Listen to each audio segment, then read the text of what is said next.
Voy a utilizar este video para que sea la primera vez que expongo mi teoría para la cual voy a escribir un paper. Una teoría del todo, ¿sí? Así que esto no es una enseñanza, esto es simplemente un track record que puedes usar en el futuro si querés. Vale, ¿cómo funciona? Pues en mi teoría del todo la voy a intentar explicar de la manera más técnica posible, cosa de poder condensar toda la información en un solo video. Básicamente la realidad que yo propongo está gestionada, o sea, existen dos agentes. Uno es un sistema subyacente y lo otro es un agente renderizador. El sistema subyacente es lo que vendríamos a llamar la fábrica de espacio-tiempo y es el fundamento del universo que mantiene la coherencia de la realidad para los diferentes observadores. Nosotros somos el ente renderizador, ¿sí? Que el ente renderizador de la realidad es nosotros como conciencia, pero no nuestra inteligencia. Es decir, los monos o otros animales, aún no teniendo nuestra inteligencia, siguen siendo entes renderizadores de la realidad, y el sistema subyacente es el que le da coherencia a la realidad que se ve desde diferentes ángulos por medio de los renderizadores. El sistema subyacente está conectado en otro plano, conecta a la realidad en otro plano, que es la que le da es la que nos da esa en ese experimento de la no localidad, que es falsa. Es en el momento que nosotros descubrimos, ¿no? Que esa no localidad está coordinada por la coherencia del sistema subyacente. En el momento que colapsa la onda y la realidad se materializa en un estado definido, ese estado se define por el sistema subyacente. Y lo que describo yo es un sistema circular en el que nuestra conciencia, que es el sistema renderizador, está conectado por el mismo canal que en ese experimento del entrelazamiento cuántico. Estamos conectados por ese mismo canal al sistema subyacente.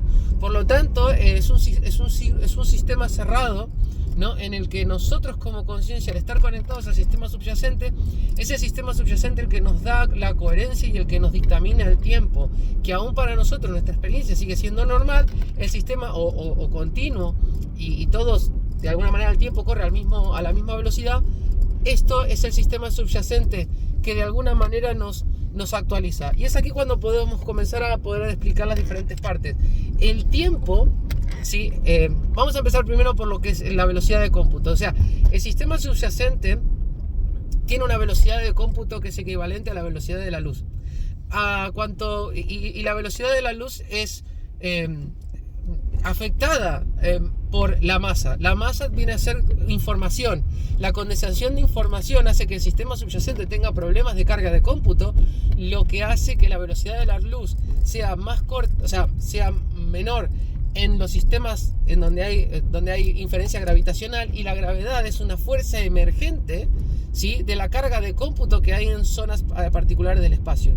Esto también podría explicar lo que es la energía oscura, que es la expansión. Es decir, en lugares donde hay carga de cómputo muy alta, la gravedad se manifestaría, y en los lugares vacíos, en los grandes lugares vacíos, es donde tendríamos lo que se llama energía oscura, que es lo que expande el universo, que en realidad lo que vendría a ser es gravedad negativa generada porque el universo tiene una velocidad de la luz máxima. Es decir, a tiempo cero la velocidad de la luz es máxima. A medida que la velocidad de la luz se ve recortada, el tiempo aumenta. Es decir, esta teoría también explica la dilatación del tiempo al acercarse a objetos masivos o al viajar a la velocidad cercanas a la velocidad de la luz. Entonces, podemos explicar el tiempo, la energía oscura. Y podemos explicar, ¿qué más podemos explicar? Podemos de alguna manera amigar la teoría de la relatividad con la física de partículas, porque podríamos decir que la gravedad no debe aplicarse a la teoría de partículas, porque la gravedad es una fuerza, no es una condición emergente del sistema subyacente, ¿sí? La mejor analogía que puedo dar para poder explicar mi teoría es que vivimos en una especie de simulación en la que el sistema subyacente es la nube que mantiene coordinados los diferentes agentes o jugadores, en este caso de un juego online, y es el que hace que la información se sincronice y que todos los jugadores dentro de la misma plataforma vean lo mismo desde diferentes ángulos. Y esta actualización, que en el ordenador se llama ping, es la velocidad de refresco, ¿no?, que tiene según la conexión. Nuestra velocidad de refresco es la misma, pero la velocidad de cómputo, ¿sí?, que tiene el sistema cambia dependiendo de la cantidad de coherencia que necesita el sistema en un determinado punto del espacio. Y nosotros, los agentes renderizadores, vemos, como estamos conectados a ese sistema subyacente, nuestra experiencia del tiempo, aún siendo continua, el refresco de la coherencia que viene del sistema subyacente es el que nos dictamina la velocidad del tiempo. La velocidad del tiempo relativa entre unos y otros, pero la velocidad del tiempo objetiva, o mejor dicho, subjetiva, que tenemos nosotros dentro del marco del sistema subyacente en ese punto, siempre va a ser la misma. A no ser que se llegue al límite en el que nosotros, una conciencia puede viajar a la velocidad de la luz.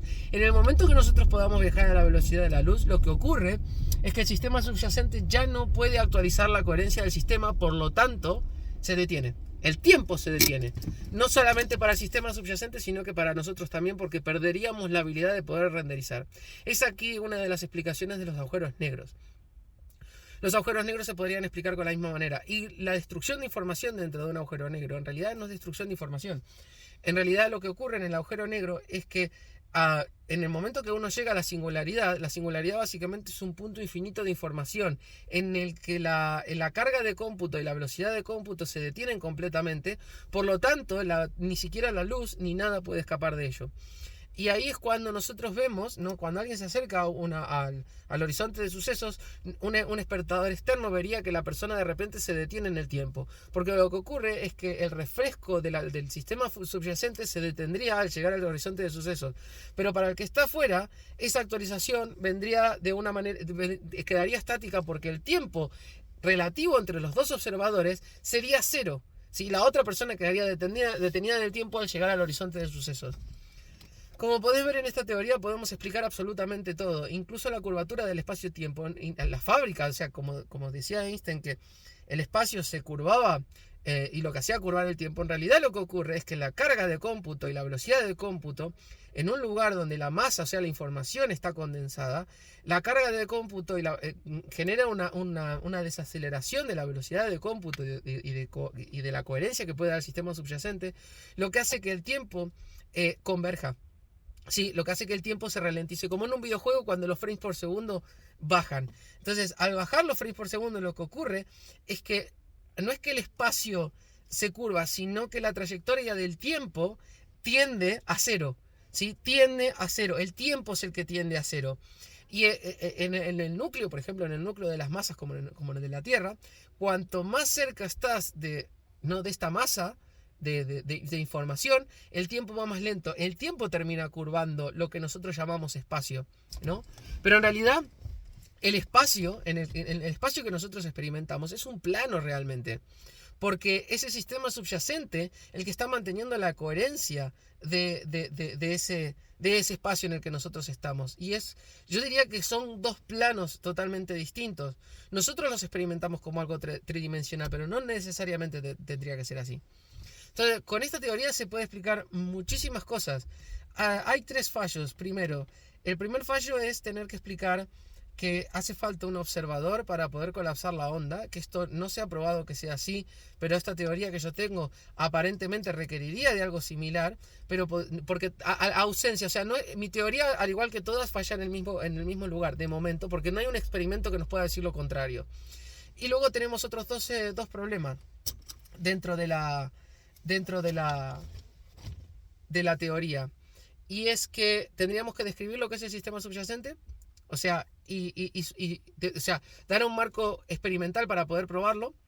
Este marco experimental sería básicamente poder probar que el entrelazamiento cuántico y la coherencia del sistema es afectada por la gravedad del entorno. Es decir, si nosotros agarramos dos partículas entrelazadas y una la ponemos en la Tierra y otra la llevamos a la Estación Espacial Internacional, tendríamos que ver que en el colapso de onda, en el momento que se definen los estados de ambas partículas, hay una diferencia en tiempo objetivo en la que la de coherencia se mantiene entre una y la otra. En la Tierra nosotros deberíamos experimentar una una latencia que en el espacio no, porque estamos más lejanos a la condensación de la información. También con esta teoría podríamos reinterpretar la ecuación de Einstein de la velocidad de la luz, en la que la luz está en función de la capacidad de cómputo. Es decir, la masa por la capacidad de cómputo es igual a la energía. Por lo tanto, la energía es la carga computacional que requiere esa masa para mantener la coherencia, que el sistema pueda mantener la coherencia. Por lo tanto, la masa es una función de la velocidad de cómputo, ¿no? Y la energía sería básicamente representaría la información fundamental que el universo tiene que coordinar en su coherencia, ¿no?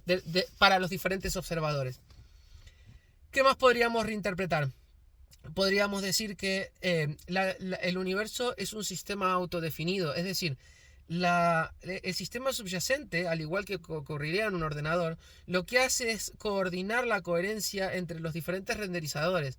Pero el renderizador está embebido en un sistema que ya tiene sus reglas. Por lo tanto, el sistema subyacente simplemente coordina la coherencia de los renderizadores para mantener las reglas que están autocontenidas, ¿sí?, y autodefinidas dentro del mismo sistema cerrado del cual pertenecen el renderizador y el sistema subyacente. Es un círculo cerrado. ¿Y por qué no hay fallos? ¿Por qué no vamos a ver ningún fallo? Esto es muy sencillo, porque nunca vas a ver en un videojuego que exista un 2 o un 3. El ordenador y el sistema subyacente lo único que entiende, en esta analogía, son unos y ceros. Nunca va a haber un glitch, como le suelen decir en la Matrix, porque no existe la posibilidad de que el ordenador tenga que procesar un 2 o un 3. ¿Sí? Tanto el renderizador como el sistema subyacente forman parte de un sistema cerrado. Incluso cuando el marco y el contexto del renderizador cambia relativo a la velocidad de la luz, que está afectada por la gravedad, el renderizador no tiene conciencia de que su tiempo es relativo, porque el sistema subyacente mantiene la coherencia ralentizando el refresco dependiendo de la capacidad de cómputo en las coordenadas, en el contexto en el que está ese renderizador. Por lo tanto, ralentiza el tiempo objetivo, pero el subjetivo sigue siendo el mismo. Es decir, los cuadros por segundo que ocurren realmente para una persona que viaja a la velocidad de la luz, ¿sí? El tiempo de esa persona se detiene, o sea, los cuadros van más lentos porque la velocidad, al acercarse a la velocidad de la luz y crear más carga de cómputo para generar la coherencia, hace que el sistema se ralentice. Por lo tanto, los frames, las actualizaciones del sistema subyacente son más lentas. Y lo que ocurre en lugares en donde la gravedad es menor, es decir, la capacidad de la carga de cómputo que requiere la coherencia del sistema es menor, lo que ocurre es que las actualizaciones del sistema subyacente son mayores. Por lo tanto, el tiempo transcurre más rápido. Pero si vos ves, el sistema subyacente tiene el tiempo está afectado por la capacidad y velocidad de cómputo del sistema subyacente, ¿sí? El tiempo no es algo objetivo, es algo y el tiempo subjetivo, el transcurso del tiempo desde el punto de vista del renderizador, siempre es el mismo independientemente de sus coordenadas y su carga computacional. Pero desde un punto de vista del sistema subyacente, el tiempo sí que cambia según esa capacidad de cómputo. Entonces podríamos explicar tanto la gravedad como el tiempo, podríamos unir elegantemente tanto la teoría de relatividad como el mundo de la física de partículas. Podríamos explicar lo que es la energía oscura y por qué sucede lo que observamos. Podríamos, la expansión del universo me refiero en este caso. Lo único que quedaría, y tendríamos un marco para poder hacer un experimento como comenté antes. O sea, lo que nos quedaría pendiente para esto sería encontrar una base fundamental matemática que pueda predecir. Lo único que haría falta es encontrar una ecuación matemática que pueda relacionar la masa la velocidad de cómputo y la carga de cómputo para que puedan calcular tanto la gravedad como el tiempo, y esa ecuación podríamos utilizarla para predecir la diferencia de tiempo que habría en la medición de un colapso de onda tanto en la Tierra como en la Estación Espacial Internacional, y esa diferencia de tiempo que se podría predecir confirmaría esta teoría. Y se podría hacer tanto experimental como matemáticamente. O sea que por eso no sería el problema. El único problema que yo veo con esta teoría, y que existe en todas las teorías habidas y por haber, es por qué el experimento de la rendija, por qué existe la dualidad de onda-partícula, básicamente. Y sí que esta teoría explicaría por qué, ¿no? Porque el sistema subyacente es el que genera, el que produce la coherencia y colapsa la onda. Pero la pregunta fundamental es, ¿hace falta conciencia para el colapso de onda? ¿Qué experimento podríamos hacer para evidenciar esto? Claro, ahí tendríamos un problema. Que esta teoría también, al unificar todo también, si nosotros asumimos que hace falta una conciencia observadora para colapsar la onda, y que es la que define los estados de las partículas, entonces podríamos unir la conciencia con con el sistema subyacente y el agente renderizador. Sería un círculo vicioso, es decir, que la conciencia forma parte del sistema subyacente, y podríamos incluso decir que la muerte es simplemente un retorno al sistema subyacente, a un todo.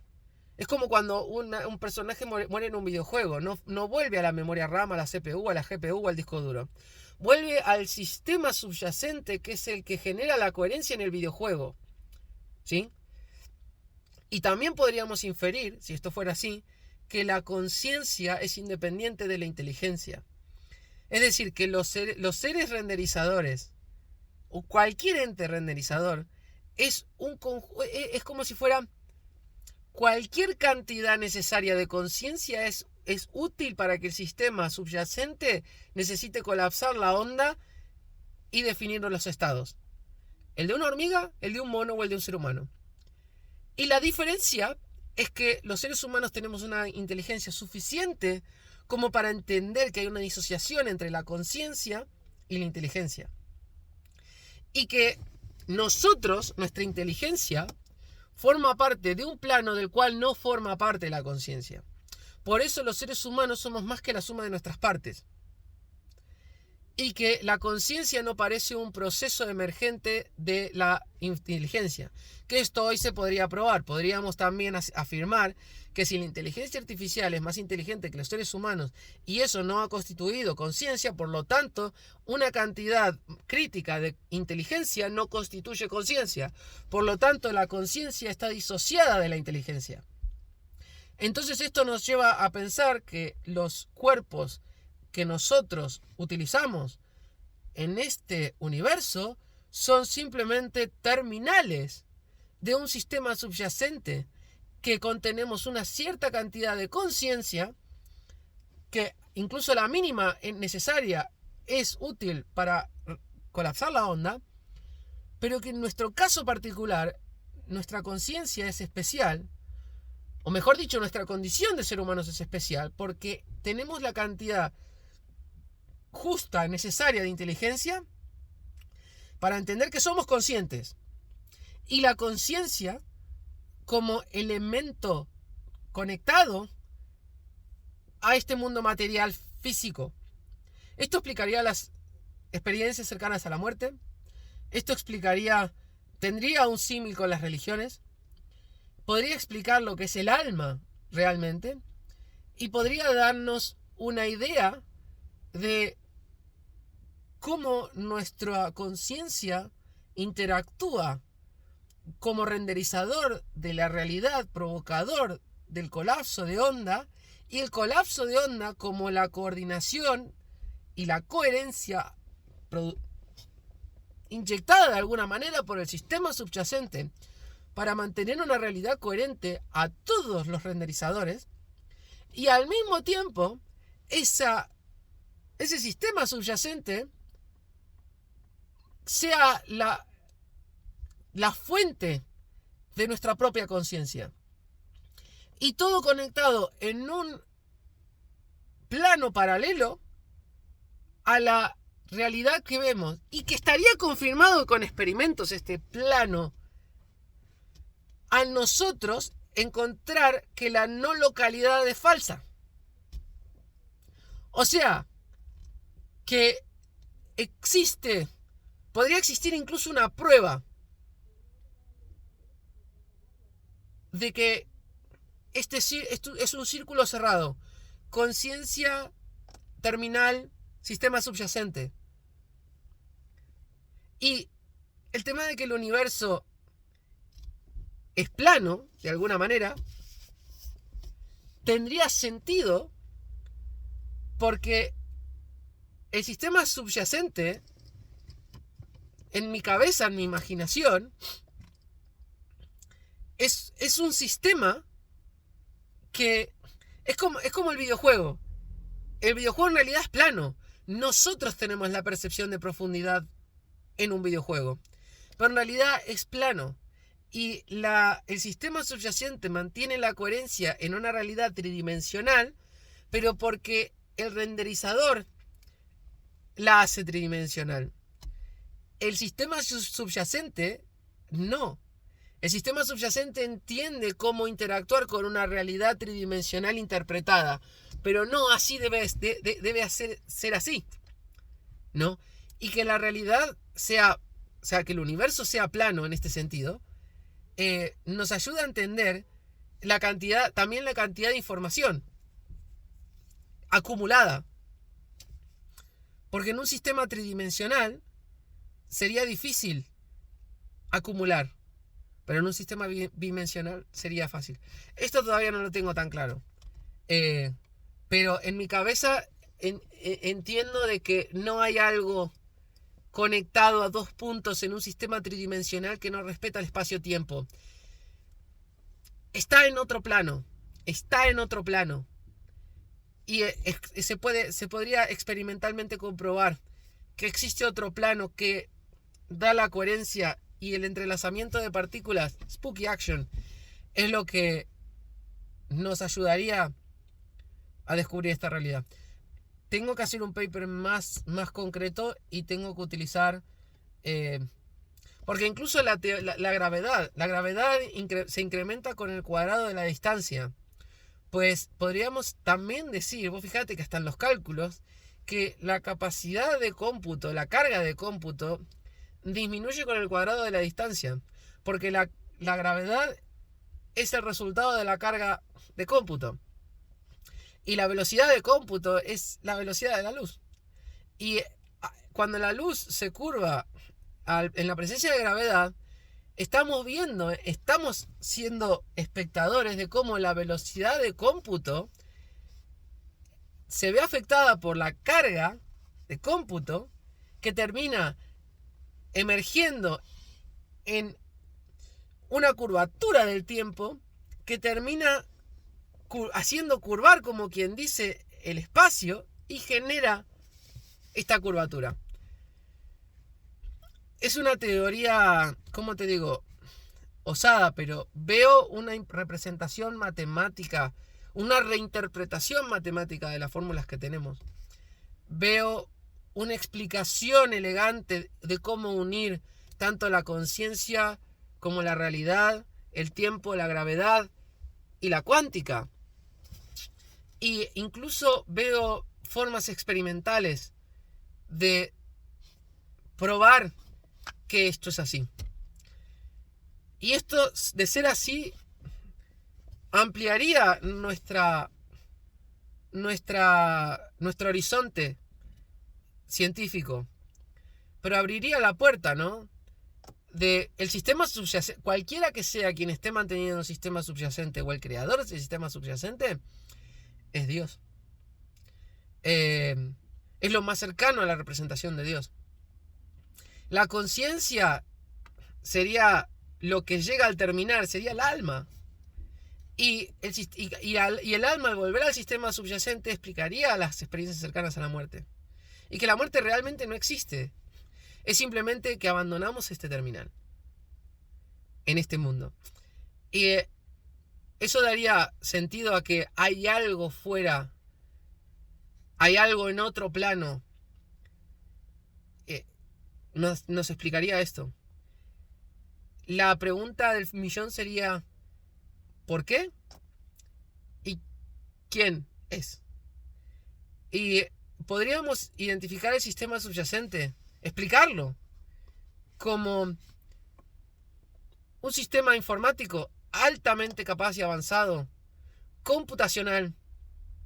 Porque hay algo que no expliqué, pero todo esto viene también de mi idea de que en este universo lo único no computacional es nuestra conciencia. Es decir, nosotros podríamos calcular absolutamente todo de forma determinista si tuviéramos acceso a todas las variables.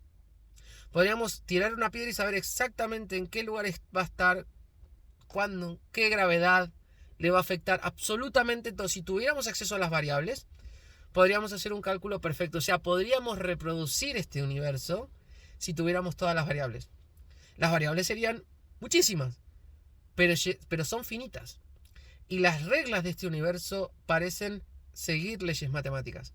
Por lo tanto, podemos inferir que este es un sistema computacional altamente avanzado y coordinado que requiere de agentes. En este caso, un renderizador. Renderizador me refiero también a que en los videojuegos vos no renderizás la realidad, o sea, no colapsás la onda, a no ser que haya un observador. Si vos vos cargas un videojuego, pero no hay ningún personaje dentro jugando, el videojuego está cargado en memoria, pero es todo probabilístico. ¿Sí? El juego sigue corriendo, pero no hay nada que renderizar.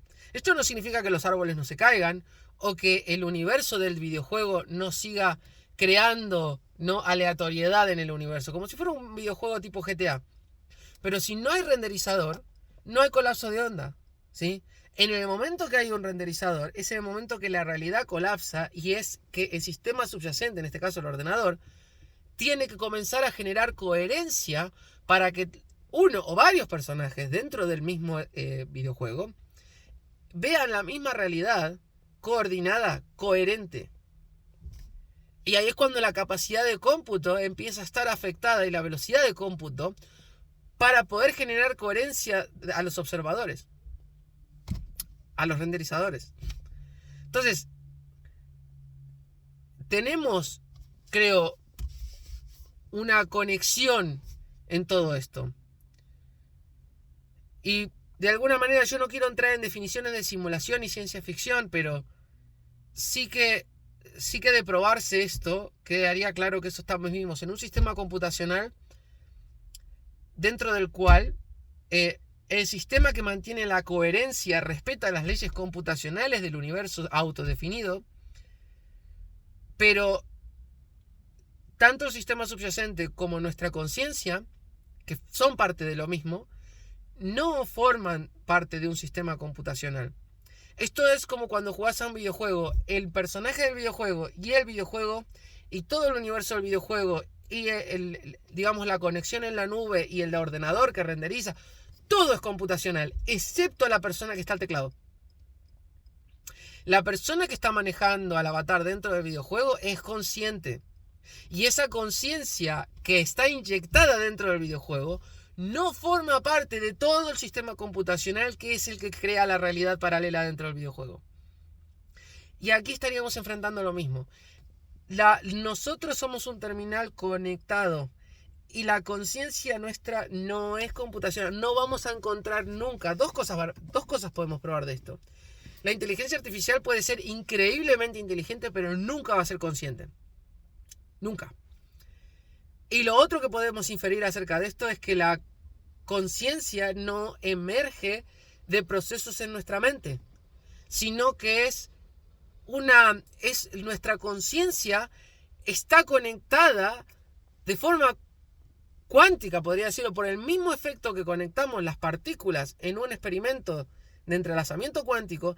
Ese canal es el que está conectado con nuestro cerebro para poder generar esta conciencia, para conectar la conciencia, pero que no está en nuestro cerebro. No va a haber forma de dividir nuestro cerebro y decir, vale, acá está el proceso que genera la conciencia. Eso no va a existir nunca. O sea que podemos inferir podemos pronosticar estas dos cosas. Si nunca encontramos la conciencia en el cerebro y una inteligencia artificial, por más inteligente que sea, nunca va a poder ser consciente, podemos concluir que la conciencia no forma parte de este plano. Nosotros somos simples terminales. ¿Sí? Tengo que darle orden a esta teoría, tengo que darle un marco matemático y tengo que explicar cómo hacer el experimento para que aquellos interesados con el poder de hacerlo, yo no puedo ir a la Estación Espacial Internacional y hacer un experimento de entrelazamiento cuántico entre la Tierra y ese lugar, ¿no? Necesito que la gente se interese por esta teoría para darle más cara y ojos. Y en el peor de los casos, que esta teoría termine siendo simplemente una, digamos, otra filosofía más, creo que en mi cabeza no tiene fallo. Y en mi cabeza y mi entendimiento de la teoría me hace cambiar mi perspectiva con respecto a cómo veo el universo, mi vida y la conexión de mi vida. ¿De qué formo parte? Somos parte, en mi experiencia, en mi entendimiento, somos parte de algo mucho más grande, que es ese sistema subyacente, al cual estamos conectados, y que esta experiencia en este plano forma parte como una especie de entrenamiento de conciencias. Y que si hay un objetivo en la vida es pasar por esta experiencia para madurar nuestras conciencias. Sería como una especie de entrenamiento de inteligencia artificial en las que creas un mundo paralelo para inyectarlos y entrenarlos, pero en nuestro caso creo que el entrenamiento va más allá de una inteligencia. Venimos a entrenar la conciencia, ¿sí? Venimos a madurar nuestra conciencia. Venimos a, ¿cómo te digo? De alguna manera, esta existencia nuestra tiene que producir algo positivo, no te diría productivo, pero positivo, al sistema subyacente. Hacerlo crecer, hacerlo... Nosotros tenemos esa mentalidad de que las cosas cuanto más mejor. No necesariamente tiene que ser más. Puede que sea mejor sin necesidad de que sea más. Un sistema de retroalimentación, ¿sí? ¿Y por qué no un sistema predictivo? Porque nosotros experimentamos el tiempo, pero no necesariamente desde fuera del sistema. El tiempo que yo ahora estoy experimentando como un segundo, otro segundo. Nosotros como en un video, ¿por qué alguien no le puede dar a la manivela, ¿no? Y adelantar esto y que el tiempo transcurra no milenios por segundo fuera en el sistema subyacente? Sería totalmente capaz. Para nosotros el tiempo seguiría transcurriendo de la misma manera, pero fuera ellos podrían adelantarlo, atrasarlo, porque eso es otra. Nosotros vemos la dirección del tiempo, pero el tiempo, al ser relativo a la carga computacional y a la velocidad computacional, tiene dos ejes, dirección y velocidad, ¿sí? Y al tiempo, al tener dirección y velocidad, lo que me hace preguntarme es, si existe memoria en el sistema subyacente, significa que el pasado existe. Y como el sistema subyacente entiende las leyes de este sistema autodefinido que es el universo, puede predecir el futuro como tiene almacenado el pasado. Por lo tanto, desde el sistema subyacente podríamos avanzar y retroceder, ¿no? Con la única diferencia de que como nuestra conciencia no forma parte de este mundo, el sistema subyacente no puede ir al futuro porque la variabilidad de nuestra conciencia, aún conociendo y pudiendo predecir todo el sistema del universo, no puede predecir nuestra interacción con el universo. Porque nuestra interacción es la que termina colapsando en la onda. O sea, el futuro existe a medida que la conciencia colapsa ondas. Y el pasado está almacenado en el sistema subyacente. Por lo tanto, esto también nos diría de que el futuro en este universo existe como una única probabilidad, pero que nuestra existencia, la existencia de una conciencia renderizadora colapsadora de la onda, es la que le da la aleatoriedad a la interacción con el universo. Por lo tanto, no existe tal cosa como el futuro. Existiría el futuro si no existirían renderizadores, porque el sistema sabría todos los estados posibles que habría, porque el sistema evolucionaría con sus propias reglas y sería un circuito cerrado, pero no evolucionaría no podría predecir. En el momento que hay un solo observador, ya no puede predecir el futuro. Por lo tanto, creo que no hay un sistema, no debería haber un sistema en el sistema subyacente que almacene o de alguna manera compute el futuro. Por lo tanto, eso de los futuros alternativos no creo que sea posible. Y la de los universos paralelos tampoco. Porque las posibilidades, o sea, todo esto viene del experimento de la rendija. El colapso de la onda, nosotros al medirlo, no creo que haya universos múltiples. Yo creo que lo que ocurre es que el universo no tiene la necesidad de generar coherencia si no hay conciencia, ¿sí? Si no hay medición. Entonces, y la medición está hecho por alguien consciente, ¿no? Y esa medición requiere de una coherencia, ¿sí? Pero en el momento que no se requiere la coherencia y el sistema subyacente no tiene que operar, el universo es un sinfín de probabilidades, pero que en el momento que se requiere conciencia, el sistema subyacente sabe cómo dar conciencia respetando las normas y leyes de este universo autodefinido. Entonces, están conectados de alguna manera, no que conectados, sino que el sistema subyacente entiende. Es como el videojuego, ¿no? En un videojuego la nube no va a dar información de que hay un usuario que está volando cuando el juego no permite que los usuarios vuelen, ¿no? El sistema subyacente, que vendría a ser esa nube, entiende las reglas del juego y manda información al juego coherente con el entorno, con el sistema que está renderizando el juego. Y forman un sistema cerrado. La nube no da información incoherente y el sistema no renderiza cosas que la nube no puede entender. Es un sistema cerrado. En el caso de que no haya un jugador y una conciencia jugando, el sistema puede inferir cómo se va a desenvolver todo el videojuego sin fallo. Pero en el momento que vos creas un videojuego con estos conceptos, es absurdo que le pongas memoria o que intentes predecir el futuro, porque sabes que lo valioso del videojuego, que hoy incluso ocurre así, es la aleatoriedad introducida por una conciencia no computacional dentro de ese entorno. Por eso el juego nosotros lo grabamos, pero no sabemos cuál es el futuro. Exactamente igual. Sigo después.